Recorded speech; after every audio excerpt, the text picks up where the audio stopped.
এই শাবান মাসে প্রিয় নবী সাল্লাল্লাহু আলাইহি সাল্লামের একটা আমল আছে, বলবো আপনাদেরকে ইনশাআল্লাহ, কিন্তু আমলটা করার চেষ্টা করতে হবে। এই প্রমিস, এই ওয়াদা আমার সাথে আগে আসতে হবে। কারা কারা চেষ্টা করবেন বলেন, হাত তোলেন দেখি।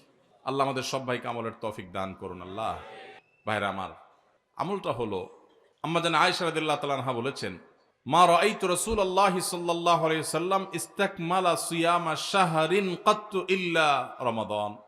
আমি নবীজিকে পুরো মাস, শুরু থেকে শেষ পর্যন্ত গোটা মাস রোজা রাখতে দেখেছি একবার, শুধু বছরে একবার, সেটা হলো রমজান মাসে।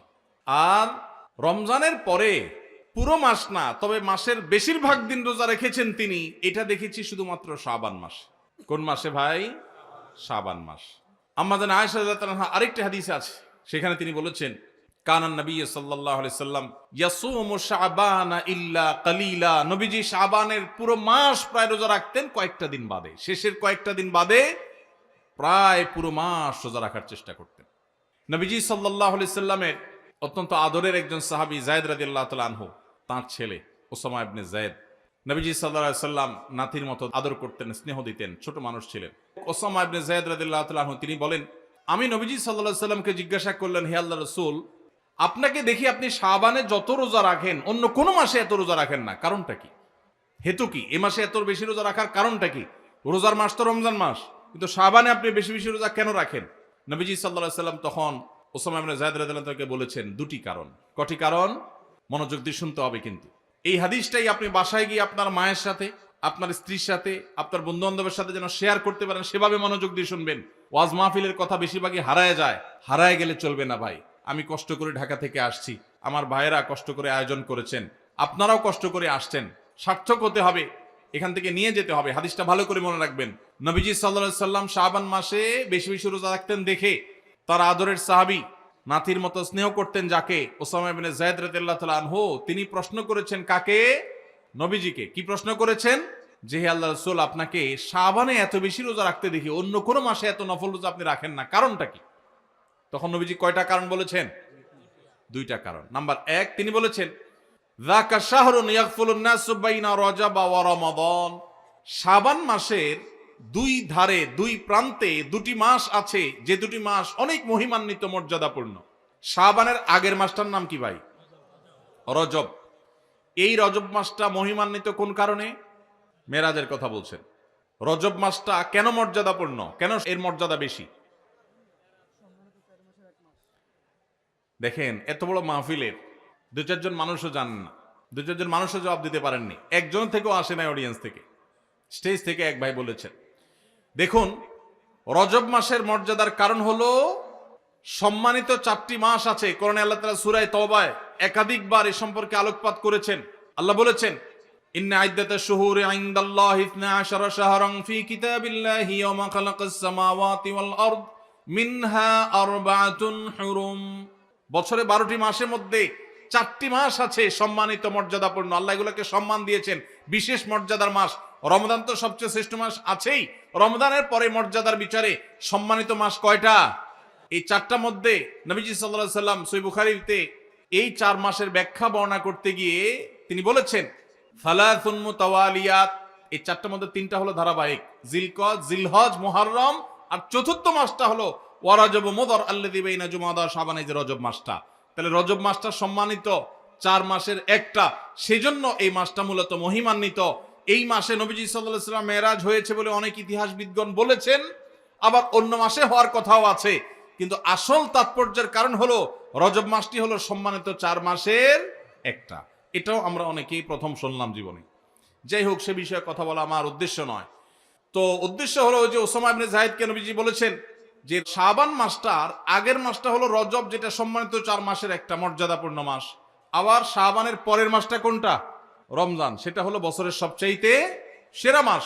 তো নবীজি বলেছেন, দুইটা মর্যাদাপূর্ণ মাসের মধ্যবর্তী শাবান মাসে মানুষ আমল ইবাদত না করে অবহেলায় বেশিরভাগ মানুষ কাটায়। বেশিরভাগ মানুষ অপেক্ষা থাকে রোজা কবে আসবে, তখন কোরআন তেলাওয়াত শুরু করব। রমজান কবে চাঁদ দেখা যাবে রমজানের, তখন নামাজ ধরবো। রমজান কবে শুরু হবে, তখন থেকে আমি তারাবি পড়া ধরবো, ভালো কাজ করা ধরবো।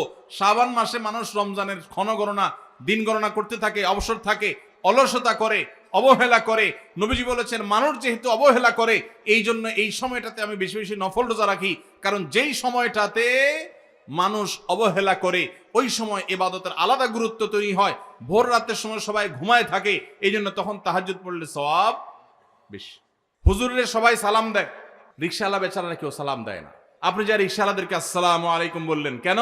কারণ তারা অবহেলিত, তাদেরকে মানুষ সালাম দেয় না। তাহলে তাদেরকে সালাম দিলে, হুজুরের সালাম দিলে যে সওয়াব হতো তার চেয়ে সওয়াব বেশি হবে, কারণ অবহেলিত, এদেরকে কেউ সালাম দিচ্ছে না। একজন গরিব মানুষ, একজন অভাবী মানুষ, সিএনজি চালক, তার গাড়িতে উঠছেন। মুসলমান হলে তার আচরণ হবে উঠে বসেই আসসালামু আলাইকুম বলবে। চেষ্টা করা যাবে না ইনশাআল্লাহ?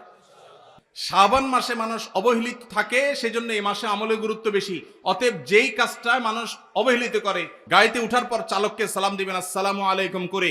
যে মালিক গাড়িতে উঠে বসে চালককে সালাম দিতে পারেন, সেই মালিকের মধ্যে অহংকার নাই ইনশাআল্লাহ, তিনি বিনয়ী মানুষ। আল্লাহ আমাদের সব ভাইদেরকে বিনয়ী হওয়ার তৌফিক দান করুন। দ্বিতীয় কারণ তিনি বলেছেন কেন তিনি এই মাসে বেশি রোজা রাখেন, ওই যে ওসামা ইবনে যায়েদ রাদিয়াল্লাহু আনহু দুইটা কারণ বলেছেন। এর মধ্যে একটা হলো শাবান মাসটাতে মানুষ আমল ইবাদত একটু কম করে, কারণ রমজান আসবে আসবে বলে অপেক্ষা করে, সেজন্য তিনি এই মাসে বেশি বেশি আমল করেন, কারণ অবহেলার টাইমের আমলের গুরুত্ব একটু বেশি। দ্বিতীয় কারণ হলো তিনি বলেছেন ওয়া হুয়া শাহরুন তুরফাউ ফীহিল আমালু ইলা রাব্বিল আলামিন, শাবান মাসে বান্দার আমলনামা আল্লাহর কাছে উপস্থাপন করা হয়, ফেরেশতারা রিপোর্ট জমা দেয়। ফাউহিব্বু আন ইউরফা আমালি ওয়া আনা সাইম, নবীজি বলেছেন আমি চাই আমার আমলনামা যখন ফেরেশতাদের কাছে পেশ করা হবে তখন আমি যেন রোজাদার থাকি। কারণ আপনি কোথাও চাকরি করেন, সিরিয়াস ডিউটি করেন, একবারও আপনার বস আসে না, একটু মোবাইলটা মাত্র হাতে নিছেন ফেসবুকটা টিপার জন্য, আর তাকায় দেখেন পিছের দিকে বস এসে দাঁড়াইছে, মেজাজটা কেমন লাগবে বলেন? খারাপ লাগবে না? আর আপনি অন্য সময় যাই করেন না করেন, খুব সিরিয়াস মুডে কাজ করতেছেন, পিছনে তাকায় দেখেন মালিক এসে দাঁড়াইছে, কলেজেটা শান্তি হয়ে যাবে না? যাক মাশাআল্লাহ, এই বেচারা এসে আমরা যখন কাজে দেখবে বলবে বাবা খুব ভালো মানুষ, তো বেতন বাড়বে, তাই না? নবীজি সাল্লাল্লাহু আলাইহি সাল্লাম বলছেন যে আমি শাবান মাসে বেশি বেশি নফল রোজা এই জন্য রাখি, ফেরেশতারা আমার সারা বছরের আমলনামা আল্লাহর কাছে রিপোর্ট জমা দেন, সারা বছর কি করেছি না করেছি তার সব হিসাব জমা দেন। আল্লাহ যখন আমার হিসাবের প্রতি মনোনিবেশ করেন, ওই অবস্থা যদি আল্লাহ সুবহানাহু ওয়া তাআলা তিনি দেখতে পান যে তার বান্দা আমি রোজা আছি, তাহলে আল্লাহ একটু অনুগ্রহ করবেন। এই জন্য আমি এই মাসে রোজা রাখি। তাহলে নবীজি সাল্লাল্লাহু আলাইহি সাল্লাম শাবান মাসের রোজা দুইটা কারণ পাওয়া গেল। এক তো হলো গাফলতির সময় সেজন্য তিনি রোজা রাখতেন, দ্বিতীয়ত হলো এই মাসে বান্দার আমলনামা পেশ হয় সেজন্য তিনি রোজা রাখতেন। এই দুই কারণ আমাদের বেলায়ও আছে না নাই? তাহলে আমাদের রোজা রাখা উচিত না উচিত না? চেষ্টা করব তো ইনশাআল্লাহ। ভাইরা আমার, একটা প্রশ্ন আপনাদের মনে হইতে পারে, সেটা হলো আমরা তো শুনছি মানুষের আমলনামা সকালে বিকালে আল্লাহর কাছে জমা হয়, ফেরেশতারা জমা করে, আবার এখন শুনলাম শাবান মাসে জমা হয়, তাহলে দুই রকম হলো যে? এর উত্তর হলো আল্লাহ রাব্বুল আলামিনের কাছে আল্লাহর ফেরেশতারা মানুষের আমলনামাকে তিন ধাপে, তিন স্তরে, তিনটা লেয়ারে, তিনটা সময়ে আলাদা আলাদা ভাবে উপস্থাপন করে। একটা হলো প্রাত্যহিক রিপোর্ট, প্রাত্যহিক আমলনামা, ডেইলি, প্রতিদিনের আমলনামা সকাল এবং সন্ধ্যায়। সারা রাত আপনি কি করেছেন? ওয়াজ শুনেছেন না গান শুনেছেন? ভালো কাজ করেছেন না মন্দ কাজ করেছেন? সারা রাতে কি করেছেন? প্রত্যেকটা মানুষের হিসাব আল্লাহ রাব্বুল আলামিনের কাছে প্রত্যেকটা ভোরে ওই রাতের ডিউটি থাকা ফেরেশতারা জমা দেন। আবার সারাদিন আমরা যা করি না করি, সন্ধ্যায় সারাদিনের ডিউটিতে রত ফেরেশতারা আল্লাহর কাছে জমা দেন। তাহলে বান্দার আমলনামা, বান্দার রিপোর্ট জমা দেওয়া হয় একটা হলো প্রাত্যহিক, প্রতিদিন। সেটা কখন? সকাল এবং সন্ধ্যা।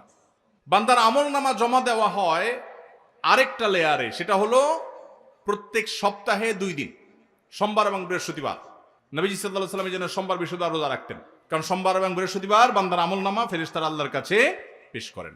তাহলে একটা হলো ডেইলি আমলনামা পেশ, সেটা সকাল সন্ধ্যা। একটা হলো সাপ্তাহিক আমলনামা পেশ, সেটা হলো সোম বৃহস্পতি। আরেকটা হলো বার্ষিক রিপোর্ট পেশ, সেটা কখন? শাবান মাস।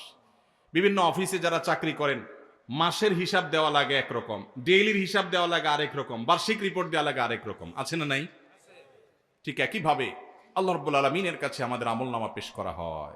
ভাইরা আমার, সেজন্য এই রিপোর্ট জমা দেওয়ার সময়গুলোতে বান্দা বিশেষভাবে আমলে মনোযোগী হবে। এই জন্য আল্লাহ তাআলা বলেছেন কোরআনে কারীমে ওয়াসাব্বিহুহু বুকরাতাও ওয়া আসীলা, সকাল সন্ধ্যা আল্লাহর তাসবিহ পেশ করো।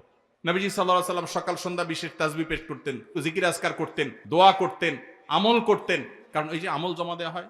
আবার সোমবার বৃহস্পতিবার রোজা রাখতেন, কারণ আমলনামা জমা দেওয়া হয়। আবার শাবান মাসে বেশি রোজা রাখতেন, কারণ আমলনামা জমা দেওয়া হয়। তাহলে আমল নামা জমা দেওয়ার 3টা লেয়ার আছে, মনে থাকবে তো ইনশাআল্লাহ ভাইরা আমার।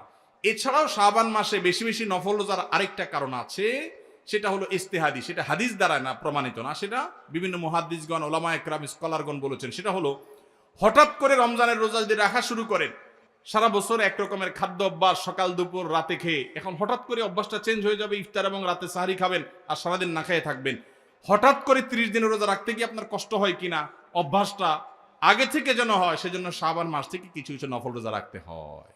এটা হলো ওয়ার্ম আপ, রিহার্সেল, প্রস্তুতিমূলক রোজা।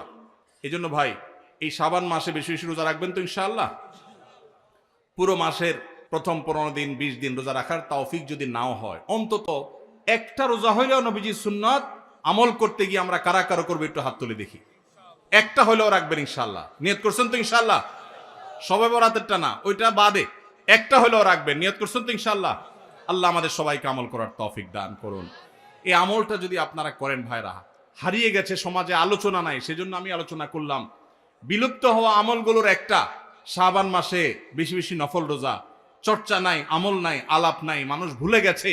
আপনারা যে ঘরে ঘরে রাখেন, মানুষ জানবে, সুন্নাহটা জিন্দা হবে, ঘরে ঘরে আমলটা শুরু হবে। আপনি অন্য মানুষকে বলবেন একই কথা, তাকে উদ্বুদ্ধ করবেন, তাহলে নবী সাল্লাল্লাহু আলাইহি সাল্লামের ওই হাদিসের ফজিলত পাবেন। আপনি মৃত সুন্নতকে জিন্দা করলেন, সেই সওয়াবটা পাবেন। চেষ্টা করা যাবে তো ইনশাআল্লাহ। তো এই মাহফিল থেকে আমি সামারি করছি, কথা তো অনেকই বললাম। দুটি জিনিস অন্তত আমরা সবাই সংকল্প করে নিয়ত করে যাব। মা বোনরা যারা শুনছেন, আপনারা যারা শুনছেন, সবাইকে বলছি, একটা হলো আজানের জবাব দেওয়ার কথা বলেছি, আর একটা হলো শাবান মাসে বেশি বেশি নফল রোজা রাখার প্রকার। 2টা 4টা 6টা ভাইরা আমার, রোজা রাখলে মরে যাবেন না, মনে হয় যে সারাদিন না খায় কেমনে থাকবো। যারা নিয়মিত নফল রোজা রাখেন তারা জান পানির মতো সোজা, কোনো ব্যাপার না, আল্লাহর রহমত। একটু চেষ্টা করলেই হয়, একটু হিম্মত করলেই হয়। চেষ্টা করা যাবে তো ইনশাআল্লাহ, নিয়ত করা যাবে তো ইনশাআল্লাহ। আল্লাহ আমাদের সবাইকে আমলের তৌফিক দান করুন।